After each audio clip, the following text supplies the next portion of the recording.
রাষ্ট্রপতি মোহাম্মদ শাহাবুদ্দিনের পদত্যাগের বিষয়ে বিস্তারিত জানাতে এবার বঙ্গভবনের সামনে থেকে আমাদের সাথে যুক্ত হচ্ছেন সহকর্মী সাজিদ সরকার।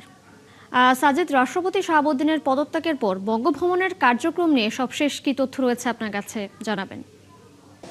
আমরা সকাল থেকেই কিন্তু অপেক্ষায় ছিলাম, কেননা গত দুদিন ধরেই কিন্তু আলোচনা চলছিল যে রাষ্ট্রপতি পদত্যাগ করবেন এবং কখন করবেন সেই বিষয় নিয়ে কিন্তু সারা দেশে যেমনটি আলোচনা ছিল ঠিক একইভাবে কিন্তু বঙ্গভবন এলাকাতেও তেমনটাই ছিল।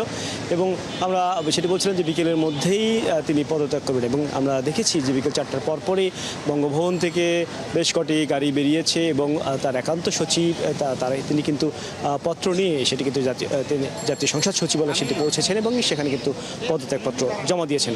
অর্থাৎ দীর্ঘ প্রায় 3.5 বছর এই বঙ্গভবনে থাকা দেশের 22তম রাষ্ট্রপতি মোহাম্মদ শাহাবুদ্দিন তিনি তার পদত্যাগপত্র জমা দিয়ে তিনি বঙ্গভবন ত্যাগ করবেন এবং তার যে অভিপ্রায় সেই অভিপ্রায় আগামীকাল অর্থাৎ শনিবারের মধ্যেই তিনি তার নিজ বাসভবন গুলশানে ফিরে যাবেন, এমনটাই কিন্তু তার অভিপ্রায় জানানো হয়েছে। কেননা তিনি যেহেতু বলেছেন ইতিমধ্যে তিনি অসুস্থতাজনিত কারণে এই পদত্যাগ করছেন, যে কারণে নিজ বাসভবন যাওয়ার পর তার যে শারীরিক যে চিকিৎসা সেই চিকিৎসা এবং বিশ্রাম সব কিছু মিলিয়ে নিজ বাসভবন এবং সেখান থেকে দেশের বাইরে যাওয়ার ব্যাপারেও কিন্তু বেশ কথা আমরা শুনছিলাম।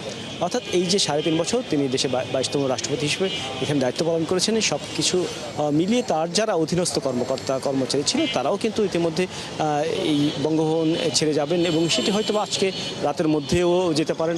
অর্থাৎ আজকে যখন সংবাদ সম্মেলন শেষ হয়ে যাবে এবং রাষ্ট্রপতি ভারপ্রাপ্ত দায়িত্ব যিনি আসবেন অর্থাৎ স্পিকার, তিনি আসলে সিদ্ধান্ত নেবেন এখানে আসলে কারা কারা দায়িত্ব পালন করবেন এবং তিনি এখানে আসবেন কিনা অর্থাৎ বঙ্গভবনে আসবেন কিনা সেই বিষয়টি কিন্তু স্পষ্টভাবে কিন্তু জানা যাবে। সরকার, ধন্যবাদ আপনাকে যুক্ত হবার জন্য। দর্শক, রাষ্ট্রপতি শাহাবুদ্দিনের পদত্যাগের পর বঙ্গভবনের কার্যক্রম নিয়ে জানাচ্ছিলেন আমাদের সহকর্মী সাজিদ সরকার।